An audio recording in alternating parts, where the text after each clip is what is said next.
Olá, mestre Fernando Pinduca, uma honra falar com você aqui para o site MMA Debate de Belo Horizonte. Gostaria que você falasse para a gente como é que foi o seu início no mundo das artes marciais, se você já começou treinando jiu-jitsu, se você começou a treinar judô antes, karatê, enfim, conta para a gente qual que foi e em que ano que foi o seu primeiro contato com o mundo das artes marciais. Meu primeiro contato com as artes marciais foi justamente com o jiu-jitsu.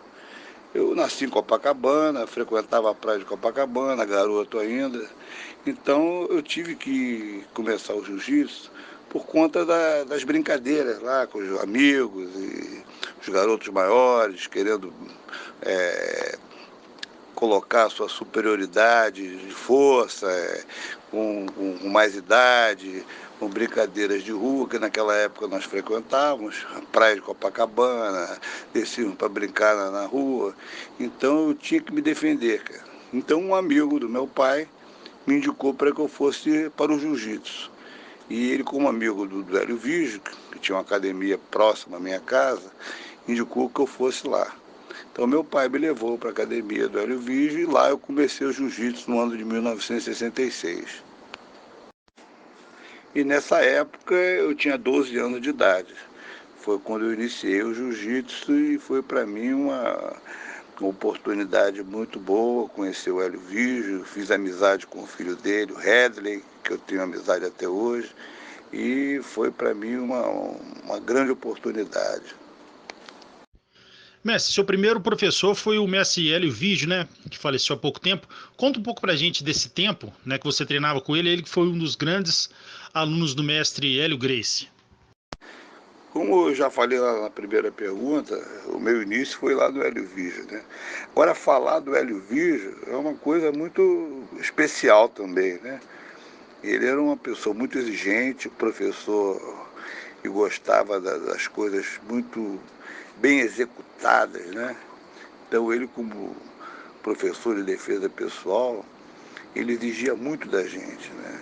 Ele, primeira aula, ele me colocou na parede assim, me enforcou com uma das mãos, falou, como é que você faz para sair daqui?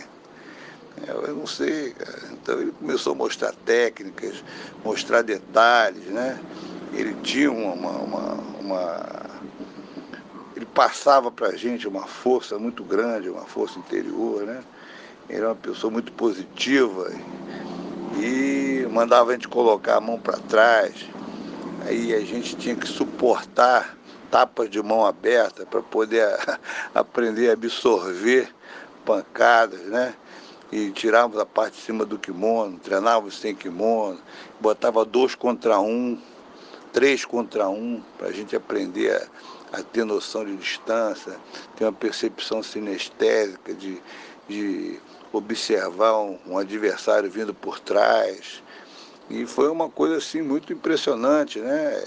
Defesa de facada, de paulada naquela época, que tinha muito que a gente fazia, e, e saber se esquivar de determinadas situações de agarramento por trás, de gravata, ataque de pescoço. Eu só tenho que agradecer e tenho o Hélio Vígio no meu coração. O Hélio Vígio foi o que me iniciou. E volto a dizer também a grande amizade que eu fiz com o Redley, que hoje, infelizmente, está numa situação difícil, né? Muito valente, muito corajoso, o Redley, também um policial, tomou um tiro na coluna, hoje ele está de cadeira de rodas. Sempre que eu posso eu vou lá visitá-lo. E fica na memória, no coração. Hoje ele não está mais entre a gente, né? Já fez a sua passagem para a pátria espiritual, mas a lembrança é inesquecível que eu tenho do Hélio Vígio. É uma pessoa espetacular que eu devo muito a ele no início do meu aprendizado.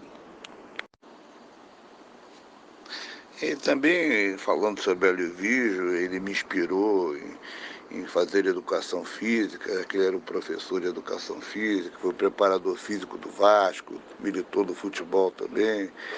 E foi uma grande inspiração vê-lo nessa condição e saber que dali eu podia buscar uma profissão assim paralela ao jiu-jitsu.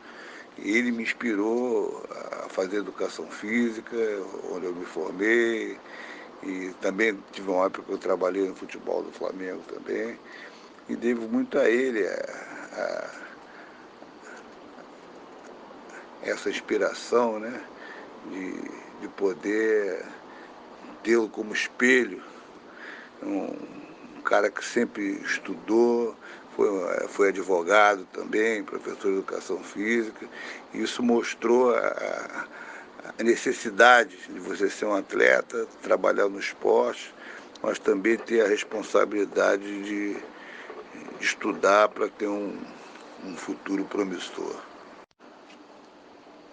Que Deus tenha o delegado Hélio Vigio ao seu lado lá na morada lá no céu. Eu devo muito a ele, de coração.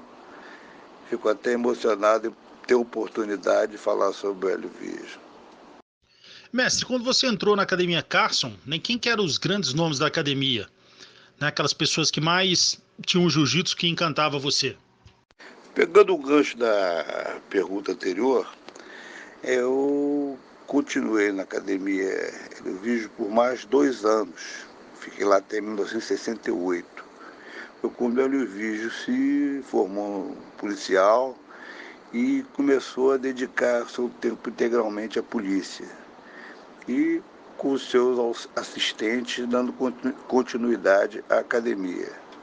Ele, vendo a minha possibilidade de crescimento no jiu-jitsu e vendo o potencial que eu tinha, ele indicou ao meu pai que eu fosse para o Carson, já que ele não tinha um tempo muito hábil para poder desenvolver com o jiu-jitsu, com pessoas, os alunos que estavam assim, sendo promissores. E agradeci muito, meu pai agradeceu e me levou para o Carson. Então, a partir de 1968, eu passei a frequentar a Academia do Carson, já com 14 anos de idade. E lá eu conheci grandes lutadores, o Serginho de Niterói, que era um cara espetacular, Tony de Pádua, um faixa preta que era piloto, o Vander, o Martiniano, Walter Guimarães, e conheci o Hollis lá, que era faixa marrom, Orion, Fábio Macieira, Mário Cupertino, o Marcos Soares, que está no Canadá hoje em dia, que continua até hoje, que era da minha idade na época. E tinham pessoas muito mais graduadas e com mais idade, mais velhas. E a gente se espelhava muito nesse pessoal, cara. Rorion ia lá também, treinar, Rocian, que ajudava o Cássio da aula, Reis, o professor Reis, maravilhoso também, um cara que dava muita atenção pra gente.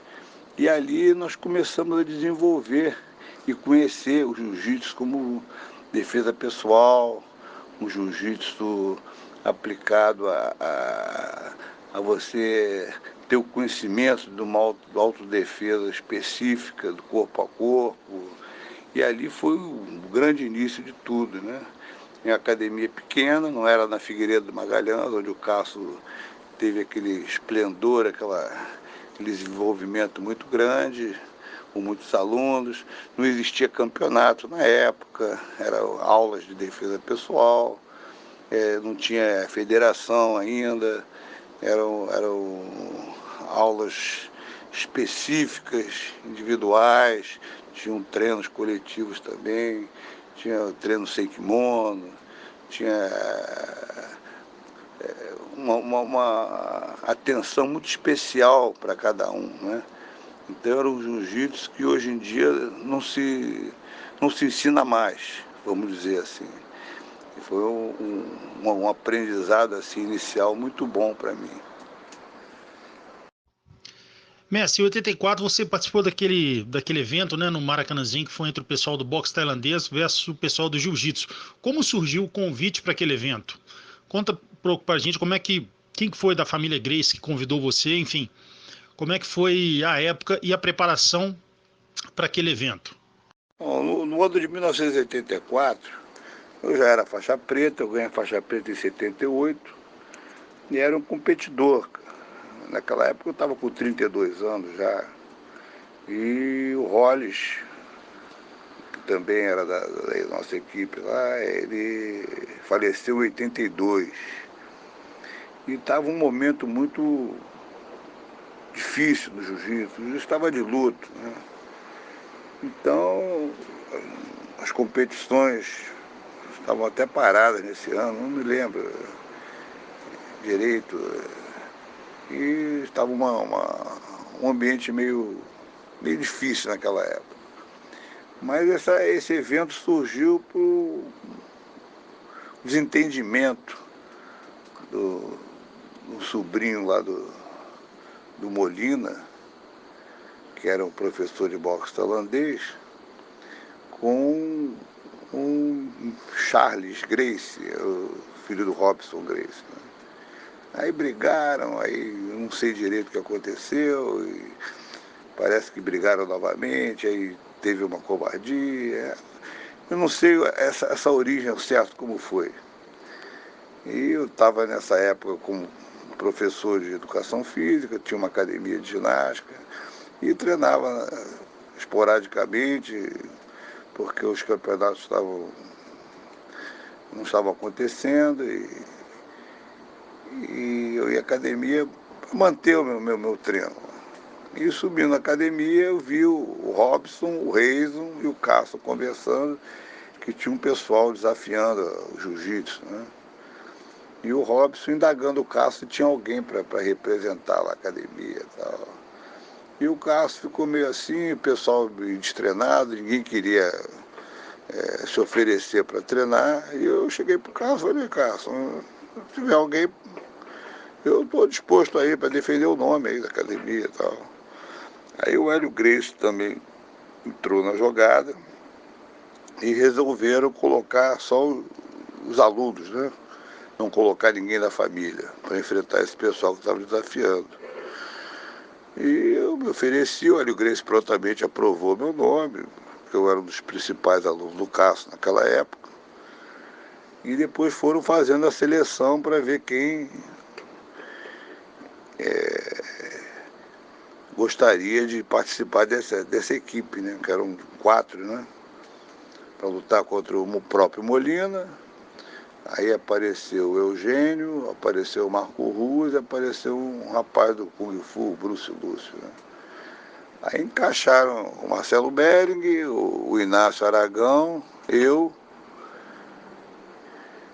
e fomos para treinar, cara. Quando nós vimos, só tínhamos 10 dias para treinar, que estavam marcados para 30 de novembro, né? Isso aí já era 10 de novembro, mais ou menos, aí veio o feriado de 15 de novembro. Aí nós nos reunimos na academia do Hélio Gracie e começamos a treinar, cara. Foi isso que aconteceu. Aí vieram as lutas, aí não tinha ninguém para casar lá com a luta com o Eugênio, né? Aí colocaram o Renan Pitangui, que estava completamente destreinado, e foi muito valente, corajoso, ele também se ofereceu para ir.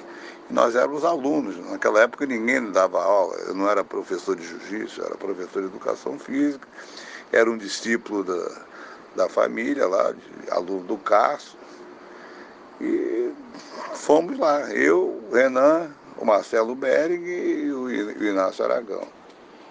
E depois você sabe o que aconteceu, né? O Renan perdeu pro Eugênio, eu empatei com o Ruas, o Inácio ganhou do Bruce Lúcio, e o Molina perdeu pro Marcelo Bering. A origem daquele desentendimento ocasionou um aborrecimento lá com o Hollis, e o Hollis invadiu a academia do Molina, né? Aí levou o pessoal do jiu-jitsu lá para querer fazer uma revanche da briga lá do Charles com o sobrinho do Molina. Mas parece que não houve essa revanche, o sobrinho do Molina não estava lá. Aí houve um desentendimento maior e o pau comeu lá na academia do Molina. E isso aí desencadeou um descontentamento do Molina. E após a morte do Hollis, esse pessoal que desafiou era encabeçado pelo Flávio Molina. E esse pessoal treinou, então, não sei se eles treinavam junto, não sei. Sei que foram desafiar através dos jornais. E ficou decidido que nós aceitaríamos e marcaram para o Maracanãzinho, né? Em 30 de novembro de 1984. Em relação ao nosso treinamento, foi um treinamento muito rápido, né? Muito assim, sem saber quem eram as pessoas. Nós não conhecíamos ninguém, não sabíamos as possibilidades de cada um. E fomos para o combate acreditando nas possibilidades do jiu-jitsu, do nosso treinamento, o que o jiu-jitsu tinha para oferecer para a gente, para enfrentar o tipo de arte marcial que eles praticavam, né? Que era uma arte marcial de golpes traumáticos, né? Taekwondo, que o Molina era especialista, o Marco Rua fazia boxe, fazia Muay Thai, também tinha um bom conhecimento de chão, que ele treinava com o Leitão, Leitão, professor de luta livre, treinava no chão, parece que o Eugênio também fazia luta livre. E eles se sentiram, acho que, treinados para fazer esse desafio. E nós fomos com o pouco tempo que tínhamos mesmo e acho que demos conta do recado, né? Depois tiveram uma revanche em 91, eles quiseram a revanche, teve um outro confronto, né? Vamos dizer assim. Nesse período entre 84 e 91, teve uma grande rivalidade entre o jiu-jitsu e a luta livre, uma rivalidade muito acirrada, que promoveram muitas brigas na rua, confusões, e depois isso terminou em função do início do MMA, né? Começou a rolar dinheiro e as pessoas foram mais se profissionalizando, a cabeça mais para o lado de ganhar dinheiro com a luta, né? Que naquela época nós éramos estritamente amadores, né? Lutávamos só pelo amor da nossa arte. Falando desse evento também, mestre, nesse dia você enfrentou, né, aquele que anos mais tarde se tornaria um dos maiores nomes do Vale Tudo no Brasil e no mundo, que é o grande mestre Marco Ruas. Conta um pouco pra gente daquela luta, como é que foi, e o que que você acha que ficou faltando para que você saísse vencedor naquele evento.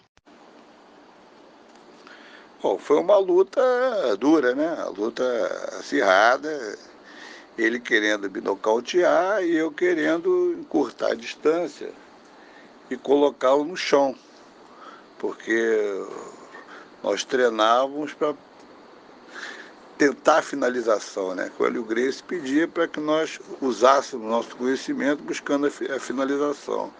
E ele, como um lutador específico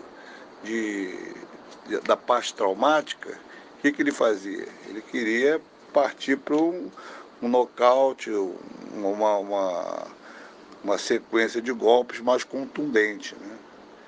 Então, a luta teve 3 rounds de 5 minutos. É uma luta que eu achei pouco, né? Pro treino que nós fazíamos, né? Para você ter ideia, a luta de faixa preta eram 10 minutos, né? Estão acostumados com treinos mais longos. E você colocar um especialista de golpes traumáticos no chão, e conhecedor também da luta agarrada, de técnicas de luta livre, é um pouco difícil, né? Então eu consegui colocá-lo no chão por 3 oportunidades, os 3 rounds eu levei ele para o chão, mas na hora de desenvolver a parte de chão, buscar a finalização, o tempo se tornou escasso, pouco tempo. Você levava de 2 a 3 minutos para colocar o adversário no chão. Quando colocava e elaborar um possível desfecho técnico, ele tinha recursos muito bons no chão, trabalhou bem a guarda e tal, e acabava o round. Então eu tinha que começar novamente o mesmo processo, né, de aproximação, de tentar o clinch, a cinturada para colocar no chão. Aí acabava o round, começava de novo. Então eu tive a consciência de fazer a aproximação, sair dos golpes traumáticos, não deixar ser atingido por um jab, um direto, para que eu fosse nocauteado. E tive a felicidade de encurtar a distância e botar no chão os 3 rounds. Mas na hora do desfecho, o tempo se tornou muito curto e ele, com certa competência, conseguiu neutralizar o pouco tempo que eu tinha. Então a luta se tornou empate porque a regra não tinha contagem de pontos. Você nocauteava ou finalizava ou ganhava por desistência. Se não houvesse essas decisões, a luta era declarada empate, né? Então, tem a luta no YouTube, vocês podem observar como foi e tirar a conclusão de vocês. Eu acho que, como foi determinado o empate, eu acho que ficou de bom tamanho, porque eu fiz o que estava pré-estabelecido e não tive a oportunidade da finalização por falta de tempo. Talvez se tivesse um tempo maior, eu poderia ter tido um sucesso melhor. Mestre, hoje em dia os mundiais, né, de jiu-jitsu, muita gente, apesar de tecnicamente os lutadores saberem muito de chão, muita gente fala que as lutas são muito amarradas, algumas posições como berimbolo, 50-50, agrada algumas pessoas e desagrada a outras. Você acha que o que está faltando para o jiu-jitsu voltar a ser aquele jiu-jitsu solto que o pessoal ia para buscar finalização e não somente essas lutas que o pessoal está ganhando por vantagem, por ponto? O que você acha que está faltando para o jiu-jitsu voltar ao ser o que ele era antes? Bom, o problema maior dessa pergunta que você me fez é em função da criação das regras após o Mundial de 95, quando o Carlinhos assumiu a presidência. Ele criou a vantagem. Por que ele criou a vantagem? Para desenvolver uma situação para desempatar a luta. Então, o que é a vantagem? São situações de posições que não se concretizam, né? Não sei direito te explicar o que é a vantagem. Até hoje eu não sei. Porque na minha época não tinha vantagem, era só finalização e ponto. Então, quando eu era atleta, disputava o campeonato, era nesse sistema. E depois que eu criei a minha academia, eu fui árbitro durante muito tempo. Eu fui árbitro de 85 até 97. Aí, quando criou essa vantagem, eu conversei com o Carlinhos e tal, não entendi direito essa situação. E eu deixei de arbitrar e comecei a desenvolver um outro trabalho na minha academia. E eu me afastei um pouco das competições por não achar isso uma situação que pudesse fazer o jiu-jitsu crescer. Na minha visão, o jiu-jitsu ele ficou um jiu-jitsu preso, né?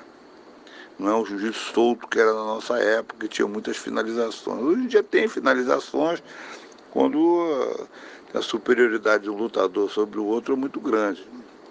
Mas nas lutas parelhas assim fica uma luta muito amarrada, muito presa, muito fechada. O que é a vantagem?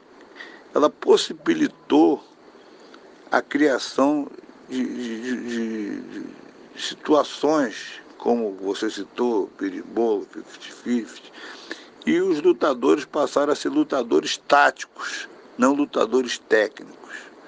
Então, o lutador técnico ele vai através desenvolvendo os fundamentos, é muito bom de passagem de guarda, de montada, de ataque do lado, de finalizações, e vai desenvolvendo, aí a finalização acontece, porque ele domina muito bem os fundamentos do jiu-jitsu.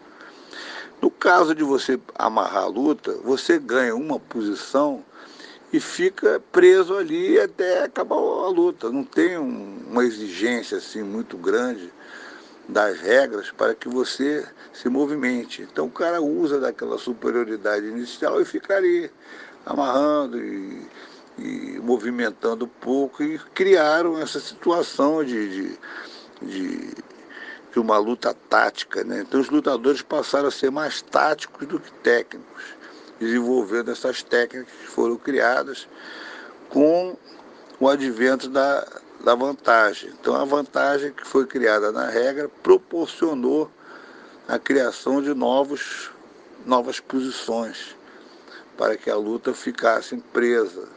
E os lutadores vencedores, na minha visão, são mais táticos do que técnicos. No caso do judô, foi o contrário. O judô criou o golden ponto, o golden score, né? E quando acaba empatada, eles dão mais um tempo para quem fizer a primeira pontuação ganha. Quando foi criada a vantagem, nós fizemos reuniões, eu dei essa ideia, até antes do judô adotar essa possibilidade. Acabaria a luta empate, recomeçaria a luta e quem fizesse o primeiro ponto ganharia, não precisava da vantagem.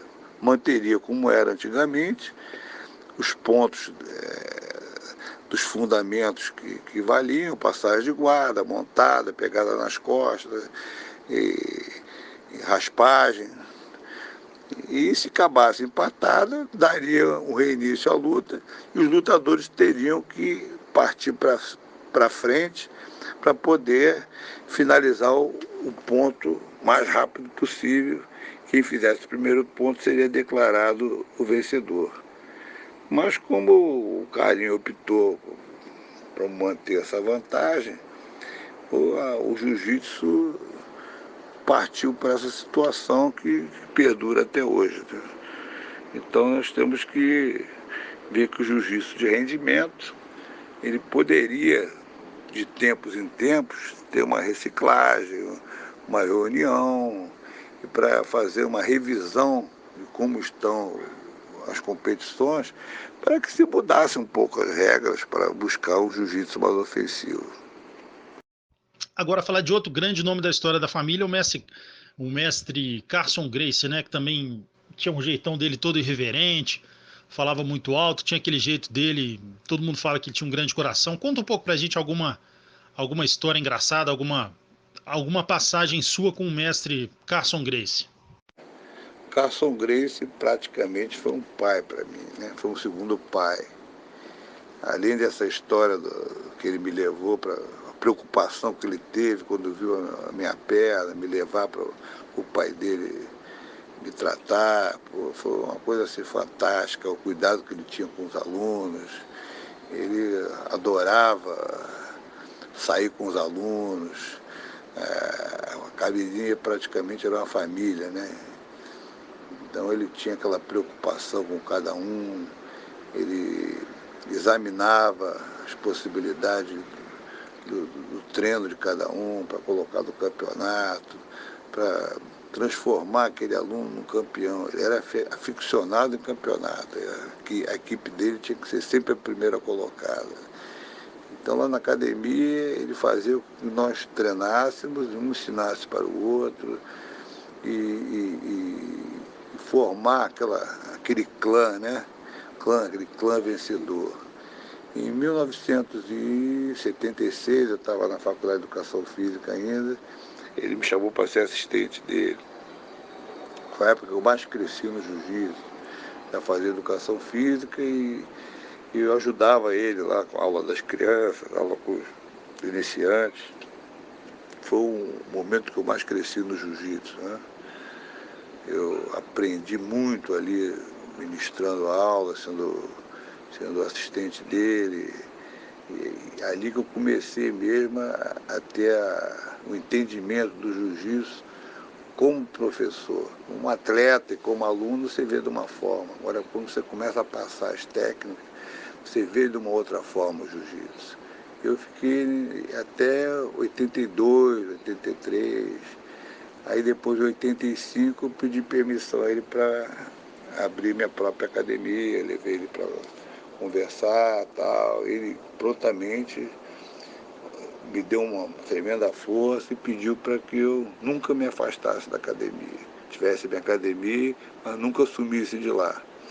Eu, uma pessoa muito agregadora, né? Os valores muito familiares, a academia era uma família, né? Então ele gostava muito de sair com os alunos para almoçar, ele gostava de comer, para jantar, saía aquele pelotão de gente para o restaurante, ele adorava aquilo ali. E passagens assim de coleguismo, de estar junto, né? Vou contar uma história que acho que foi em 1981, acho, né? Eu morava em Copacabana, na mesma rua ali da academia, e jogava futebol de praia e tinha costume de correr na areia, né? Para pegar preparo físico e tal. E tinha minha academia de ginástica que também era na mesma rua, mais perto da praia.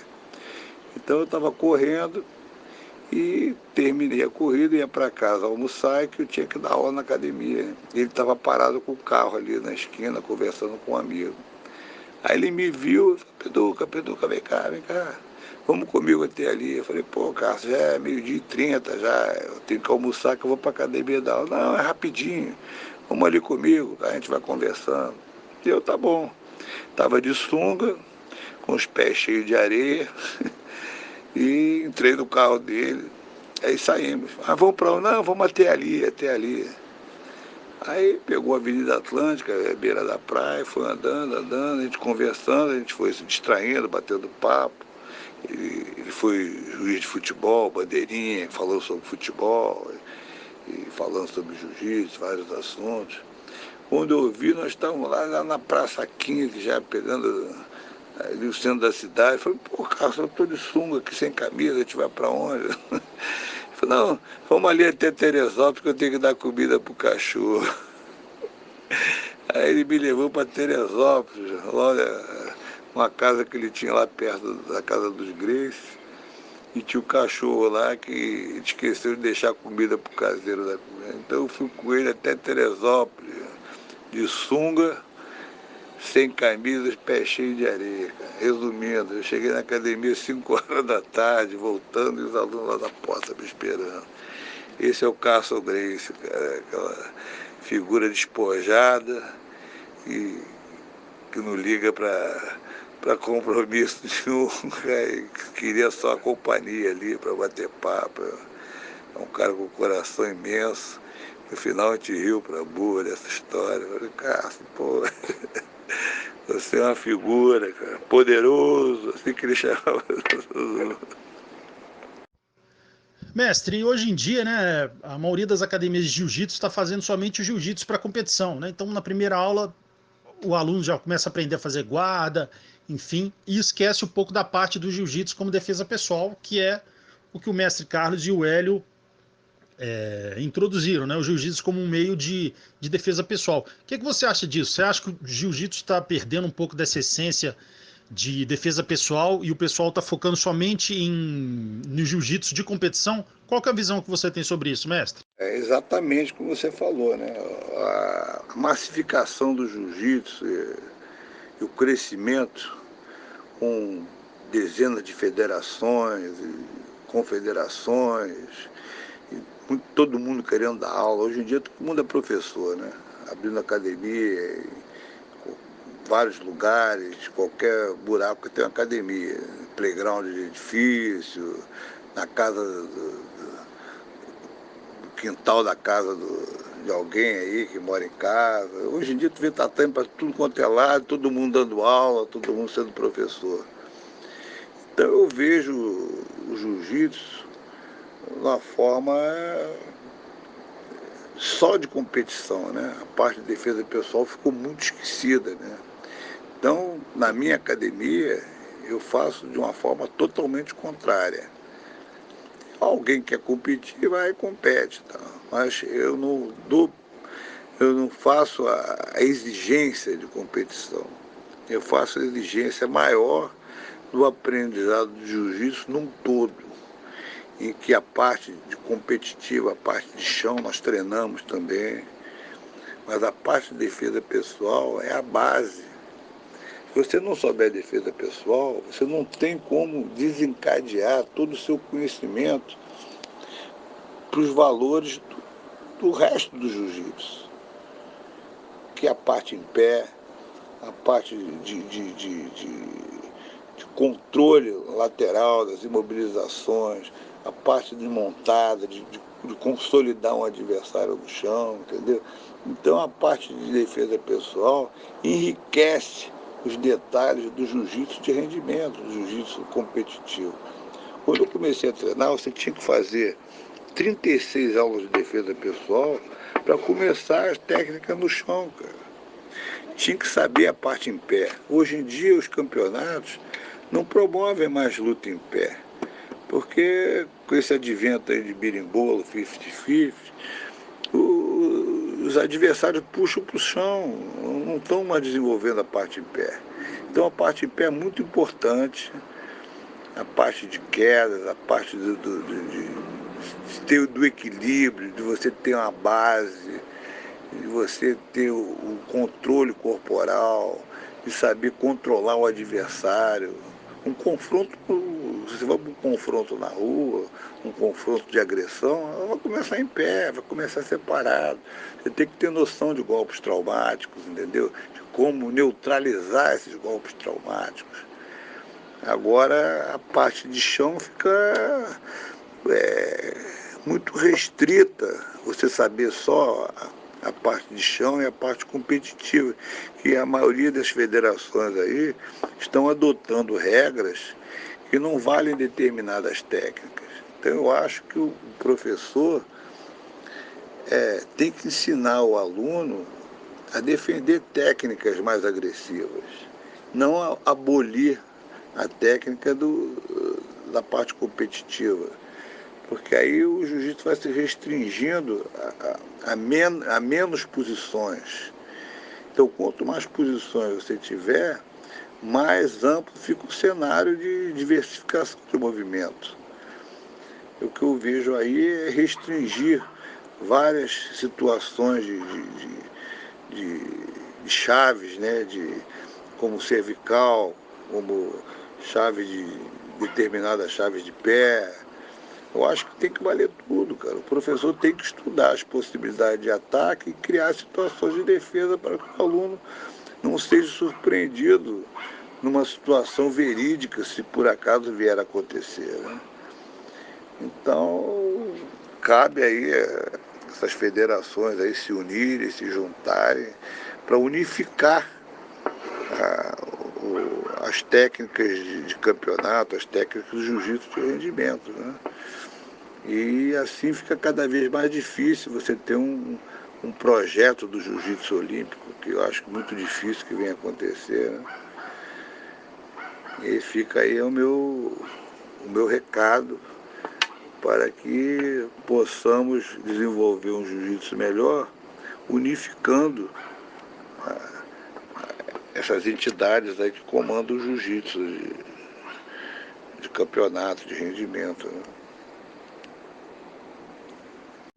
Messi, você conheceu, né, basicamente toda ali a fase de ouro da família Gracie, conheceu o Hollis, conheceu o Mestre Carlos. Conta um pouco pra gente, né, que você conheceu, conviveu com o Mestre Carlos Gracie, e muita gente sempre fala muito do Hélio, enfim, esquece um pouco do Mestre Carlos Gracie. Conta um pouco pra gente qual que é a sua relação com o Mestre Carlos, como é que ele era, se ele era uma pessoa mais calma, mais paciente, e se é verdade que uma vez você estava com uma luxação na perna, um roxo na perna assim, e ele te deu uma poção, alguma coisa assim para você beber e a sua perna sarou rapidamente, né? Muita gente fala que ele tinha esse lado meio curandeiro dele. Conta um pouco pra gente dessa sua relação e dessa história com o mestre Carlos Gracie. A minha relação com o Carlos Gracie foi muito boa, né? Ele morava ali na mesma rua, ali em Copacabana, eu era amigo dos filhos dele, frequentava a academia, mas ele não dava mais aula. Frequentava a casa de Teresópolis, e ele sempre acolhia a gente muito bem, uma pessoa muito calma, paciente, com aquele olhar de poeta, uma pessoa espetacular, um expert em pesquisar as ervas curadoras e pesquisar a boa alimentação também, acoplada às necessidades dos exercícios do jiu-jitsu. E um grande aconselhador, né? Ele conversava muito com a gente, procurava conversar e mostrar os caminhos certos da vida, e explicar que o jiu-jitsu foi uma das frases que ele colocou para mim, e eu gravei muito, e passo muito para os meus alunos, meus discípulos, né? Ele falou para mim uma vez: meu filho, o jiu-jitsu é uma arte marcial científica de ataque e defesa. O jiu-jitsu não é um esporte. O jiu-jitsu foi feito para que nós pudéssemos nos defender fisicamente e adquirir uma força mental e espiritual para ter a possibilidade de sobrepujar os nossos adversários da vida. Ele foi muito enfático em falar que o jiu-jitsu não é um esporte. Ele foi desenvolvido como esporte apenas para a sua divulgação. Mas o grande benefício do jiu-jitsu não está na prática esportiva, está na prática do tatame, para que você possa transferir para as dificuldades que a vida te impõe, para você ganhar aquela força interior e vencer as suas próprias dificuldades, né? O seu inimigo interno que está dentro de você, o seu inimigo externo, as situações que a vida que põe as barreiras para você, os problemas que você que apresenta para você vencê-los, né? Então o jiu-jitsu dá essa força interior muito grande, né? E eu sempre fui aconselhado e aconselho os meus alunos nesse sentido. Hoje eu promovo um jiu-jitsu, que eu te expliquei anteriormente, que é o jiu-jitsu total, baseado nessa filosofia dele, né? Para que as pessoas cresçam e ganhem força interior para vencer as possibilidades que a vida te coloca com problemas, né? E quanto ao medicamento que ele me colocou, ele praticamente comprovou que a medicina praticada por ele, né, medicina de pesquisa, à base das ervas naturais, é muito mais eficiente que a alopatia, né? Eu jogava futebol de areia, fui criado em Copacabana, e futebol de areia nos anos 70 e 80 era uma febre lá na Zona Sul, né? E cada rua tinha um time, tinha um campeonato de futebol de areia. Eu sempre joguei futebol, paralelo ao treinamento de jiu-jitsu. Fui nadador, comecei nadando quando criança. Então sempre fui do esporte desde cedo. E um belo dia, eu andando de bicicleta, que eu estava treinando para um triatlo, cortei o pé no pedal da bicicleta e, com um corte profundo, fui jogar uma decisão de futebol de areia com um dia chuvoso, e a areia com as suas impurezas, né? Eu não fiz o curativo correto e penetrou uma bactéria no corte no meu dedo, que eu havia cortado na bicicleta durante a partida de futebol. E nisso o meu pé inchou e eu achei que era um trauma de alguma contusão durante o jogo, e foi inchando, foi avermelhando, e tinha um campeonato de jiu-jitsu na semana seguinte, e eu não estava frequentando a academia e fui ao médico. E o médico me receitou um antibiótico. E o pé começou a inchar, e o Cássio percebeu. A minha ausência foi na minha casa, sabia o que estava acontecendo, porque eu não estava indo à academia para o treino, para o evento. E ele percebeu meu pé inchado, muito inchado, já subindo a vermelhidão para a canela, para a perna. Ele olhou e falou, não, vamos lá no papai para ele dar uma olhada nisso, não sei o quê. E eu fui lá, e quando o Carlos Gracie viu, ele tomou um susto, falou o que aconteceu, eu relatei o que aconteceu. E ele prontamente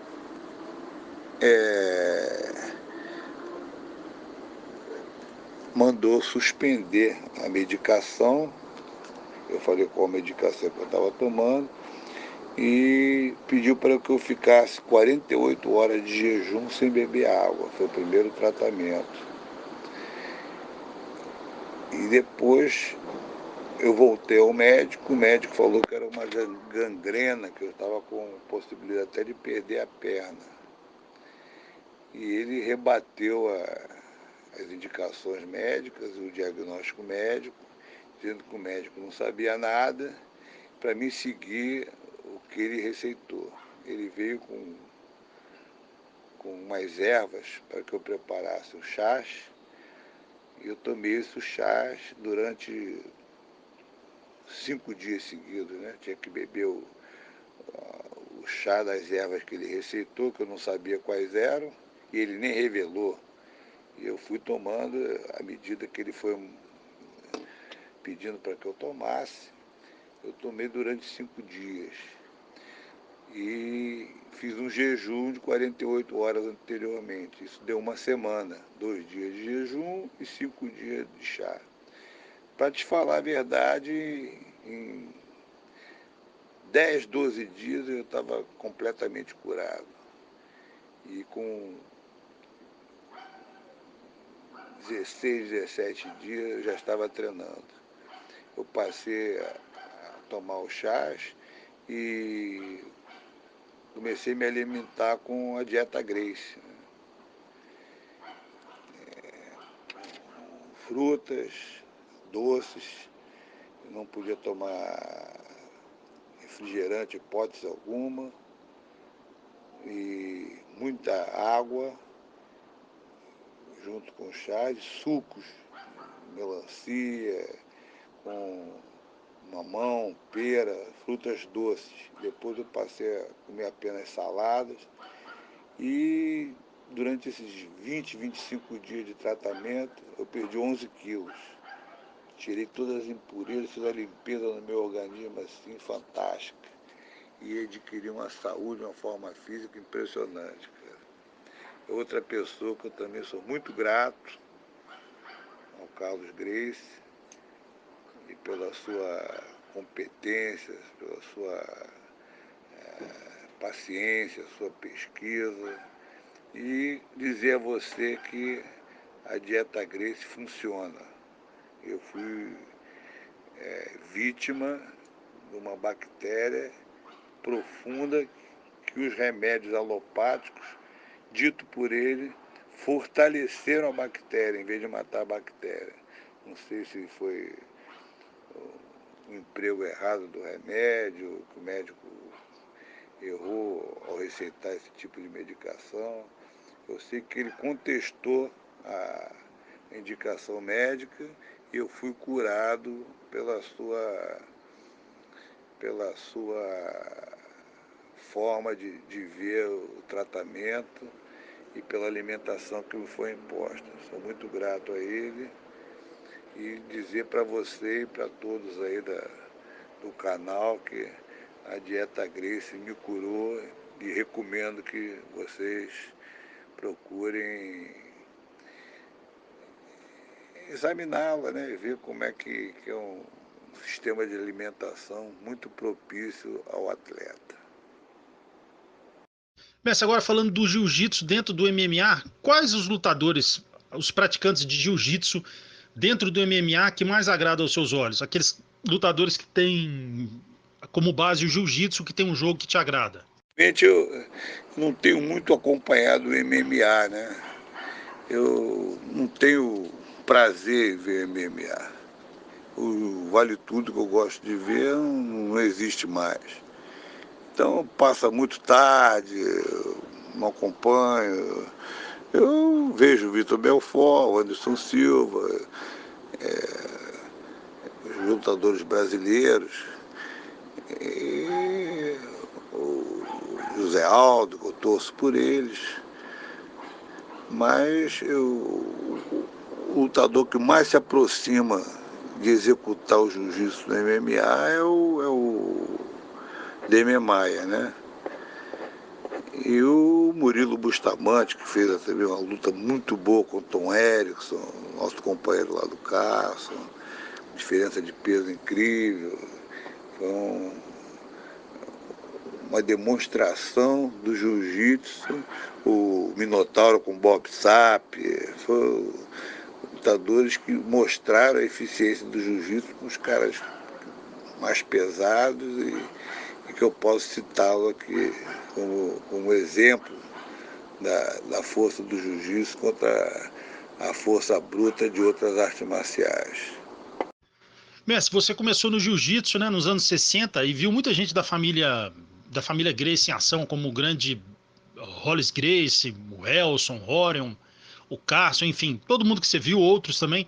Conta um pouco pra gente de todo mundo que você viu da família Gracie, né, que você chegou a ver o Hollis, treinou com ele também, enfim. Quem que eram os lutadores que pra você dentro da família Gracie eram os melhores? Lá de família Gracie, todos eles são muito bons, né? Eu, eu tive a oportunidade de frequentar a casa deles, frequentar a casa de Teresópolis, onde o Carlos Gracie e o Hélio Gracie eram os patronos. O Carson me levou lá e passava férias de fim de ano lá, o verão, nós treinávamos na grama, o Carlos colocava uma lona. Então eu tive a oportunidade de treinar com todo mundo, né? Todos eram muito bons. Tinha o Carley, que era excelente, tinha o Rossley, o Wilson, Orion, Helson, Carlos Júnior, Crowley, o Rickson. Então, não posso afirmar assim quem era o melhor. O Hollis, que era excepcional. Então, todos eles eram muito bons, porque eram oriundos da família, né? Eu era ali um agregado que tenho que agradecer a oportunidade de beber água na fonte e, como discípulo, ter aprendido pouco, né? E com o crescimento do jiu-jitsu, ter a oportunidade de ter o meu tatame, desenvolver o meu entendimento, e passar a transmitir um pouco que eu conheço. O jiu-jitsu é uma arte marcial de infinito conhecimento, você está sempre aprendendo, né? Então, esse tempo que eu tive lá com eles, Rocian também, Reison, são pessoas que eu devo muito o que eu sei. O tempo se passou, cada um buscou o seu caminho. Elson, um cara também espetacular, o irmão. Então, eu não tenho assim como dizer o melhor, né? Teve o pessoal que buscou mais a competição, né? O Hollis, o Rickson, que foram os que tiveram mais sucesso em competição. O Carlos Júnior também, o Crowley competiram também, o Orion, Elson também foi muito bom, Reison. E buscaram caminhos diferentes, né? Buscaram caminhos de ter o seu próprio tatame, a sua própria academia. E o jiu-jitsu é tão vasto que você tem a oportunidade de desenvolver o seu entendimento.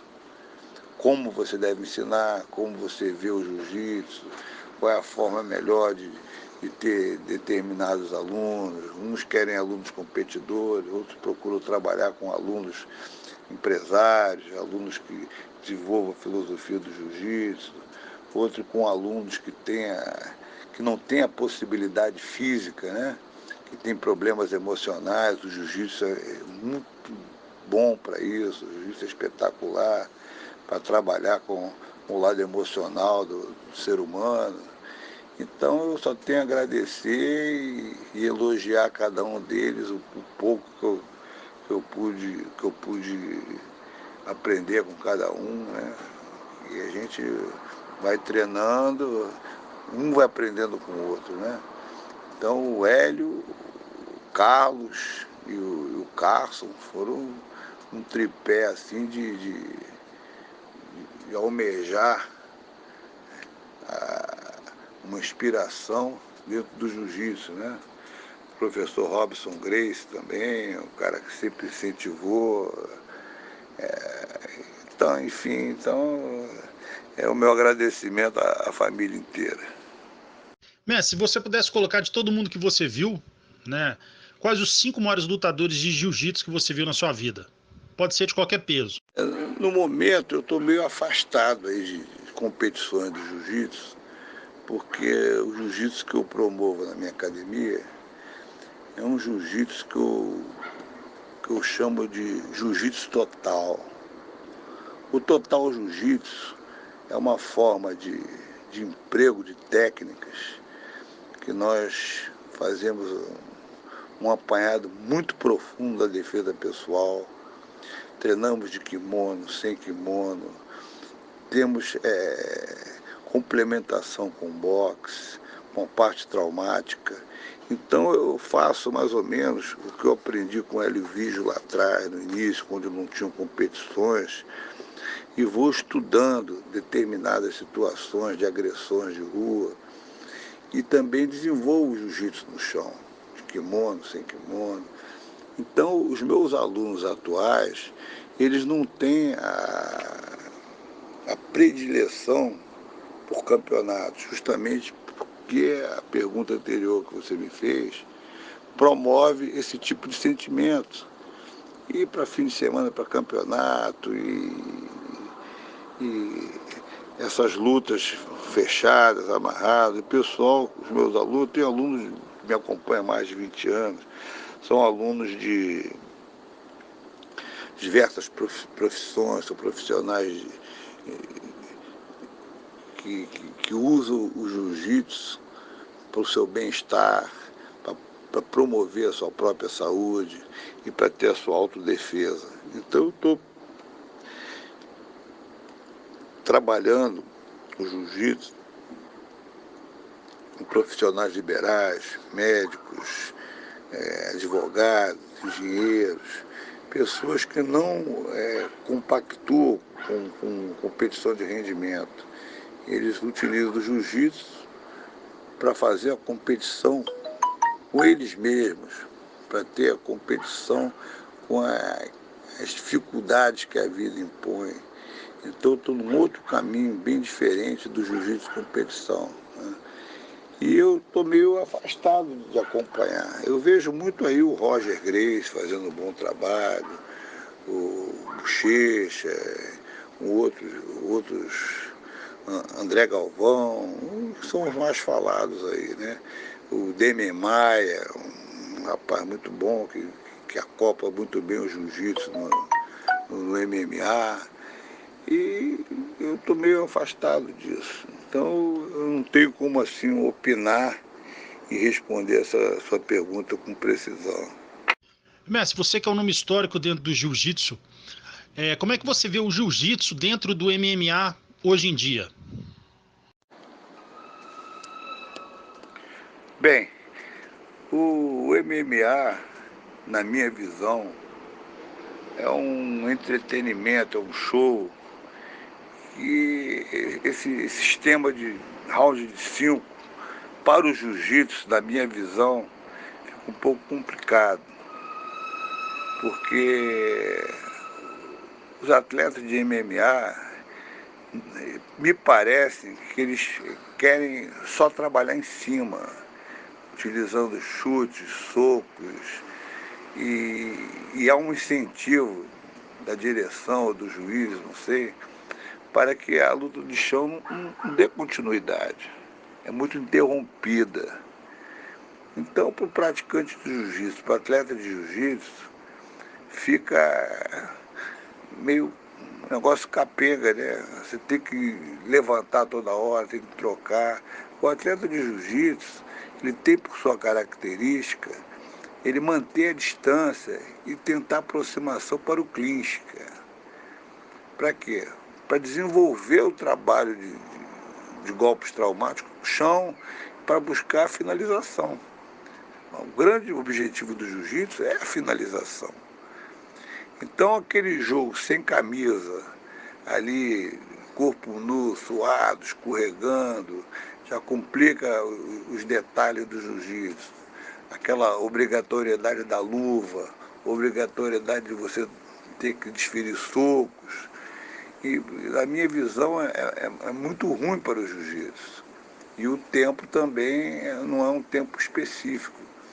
O lutador de jiu-jitsu que vai para um vale-tudo, ele tem que ter tempo para poder trabalhar. O jiu-jitsu é uma luta de raciocínio. Vê que o Hélio Gracie chegou a lutar 3 horas e 45 minutos no combate. O Castro também lutava tempos longos, aqueles combates com aqueles adversários mais pesados. E desenvolvia aquele jiu-jitsu verdadeiro, né?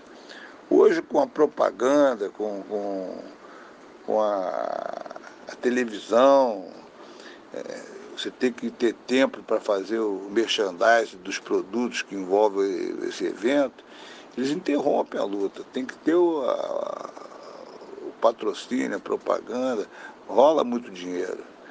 Então, para colocar o MMA com uma luta verídica, eu acho difícil. É um esporte show de entretenimento, né?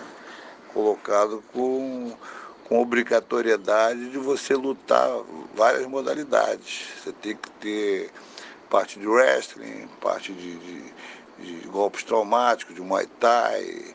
E a parte de chão ficou um pouco para trás, né? É que você usa menos, usa muito pouco. Então eu prefiro um vale-tudo com 10 minutos ou 15, aquele tipo estilo Pride, né? Com as cordas do ringue tradicional. É a minha visão, é o que eu gostaria de ver. Se eu tivesse que participar, participaria num vale-tudo com mais possibilidades que o jiu-jitsu poderia ser mais desenvolvido. Mestre, para finalizar, gostaria que você deixasse um abraço, né, para os seus fãs do Brasil inteiro, especial do canal MMA Debate aqui de Belo Horizonte, né? Falar que foi uma honra para a gente, você que é uma pessoa histórica dentro do mundo da luta no Brasil, né, sempre representou muito bem o jiu-jitsu. Gostaria que você deixasse o seu recado final para a gente e também, caso você queira deixar algum e-mail, algum, algum Facebook de contato, para o pessoal quiser contratar algum seminário do senhor. Abraço, mestre. Os. Meu recado final é agradecer a oportunidade de poder desenvolver o meu entendimento com o jiu-jitsu, que o MMA Debate de Belo Horizonte me proporcionou. Mas o recado mais importante é para que todos os praticantes de jiu-jitsu tenham a ideia de que o jiu-jitsu é um todo. Não podemos só fixar a nossa visão no jiu-jitsu de competição. O jiu-jitsu de competição de rendimento é espetacular, é maravilhoso, eu fui competidor. Mas nós temos que desenvolver também a parte do jiu-jitsu mais importante, cara, que é a parte filosófica, a parte terapêutica do jiu-jitsu, a parte que você pode desenvolver o conhecimento do jiu-jitsu para as pessoas que não têm aptidão para a luta. Pegar a pessoa que precisa desenvolver o seu lado interno, o seu equilíbrio emocional. São pessoas que necessitam muito que um professor de jiu-jitsu passe seus conhecimentos para elas. A parte de defesa pessoal precisa ser resgatada, precisa ser muito bem colocada, implementada, e que os professores de jiu-jitsu se especializem, busquem conhecimento, busquem treinar, buscar intercâmbio com professores de outra escola, entendeu? Os professores que têm uma sabedoria maior. Você vê que no Oriente, cara, os professores mais velhos, eles são reverenciados pela sua sabedoria. Aqui no Ocidente, no Brasil principalmente, o cara tá velho, tá gagá, tá ultrapassado. Não pensem assim. Nós temos que reverenciar os nossos grandes mestres, como eu reverenciei o Hélio Gracie, Carlos Gracie, Carson Gracie, buscar o conteúdo e as propostas que as pessoas obtiveram durante ao longo da vida. Então esse é o meu recado para que o jiu-jitsu seja cada vez mais forte, porque eu sou do jiu-jitsu. Eu tive a honra de defender o jiu-jitsu e uso o meu jiu-jitsu como filosofia de vida. Um grande abraço e muito obrigado a você do MMA Debate de Belo Horizonte por essa oportunidade. Eu queria deixar também os meus meios de comunicação, que é o Instagram, @Fernando Pinduca, e também o Facebook, Fernando Pinduca. E também deixar aqui um lembrete que eu tenho a equipe do Top Seminar, que nós damos o seminário pelo Brasil e no exterior também, e agora o próximo será em São Paulo e Rio de Janeiro. Se vocês puderem entrar na página do Top Seminar para obter as devidas informações. Muito obrigado pela oportunidade, um grande abraço para o MMA Debate de Belo Horizonte e...